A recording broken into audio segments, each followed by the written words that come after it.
Champions লিগের quarter ফাইনালে Bayern মিউনিখের বিপক্ষে জয় ছিনিয়ে নেয় ইন্টার মিলান। ম্যাচের আগের দিন দাদুর মৃত্যুর সংবাদ পান ইন্টারের ইটালিয়ান মিডফিল্ডার দাভিদে ফ্রাতেসি।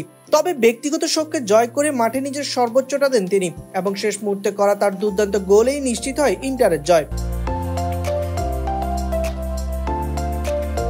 মঙ্গলবার রাতে ব্রায়ানের ঘরের মাঠে অনুষ্ঠিত এই ম্যাচে 38 মিনিটে লাউতারো মার্টিনেজের গোলে এগিয়ে যায় ইন্টার মিলান। পুরো ম্যাচ জুড়ে শক্ত প্রতিরোধ গড়ে তোলে তারা। তবে 85 মিনিটে টমাস মুলারের গোলের সমতায় ফেরে বায়ার্ন মিউনিখ।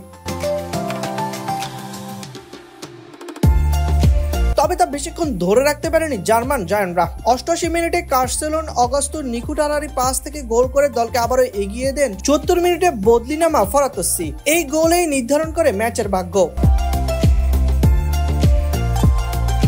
ম্যাচ শেষে ইন্টার টিভিতে কথা বলার সময় তিনি বলেন, জীবনে সবসময় ভেবেছি আমার সেরা গুণটি হলো মানসিকতা। আমি এমন এক পরিস্থিতিতে পড়েছিলাম নিজের স্বাভাবিক জীবনযাপন করতে পারছিলাম না। আমি আমার দাদির খুব ঘনিষ্ঠ ছিলাম এবং তাকে এভাবে দেখতে অভ্যস্ত ছিলাম না। এটা কঠিন ছিল, কিন্তু আমি জানি তিনি আজ রাতে কোনো না কোনো ভাবে সম্পৃক্ত ছিলেন।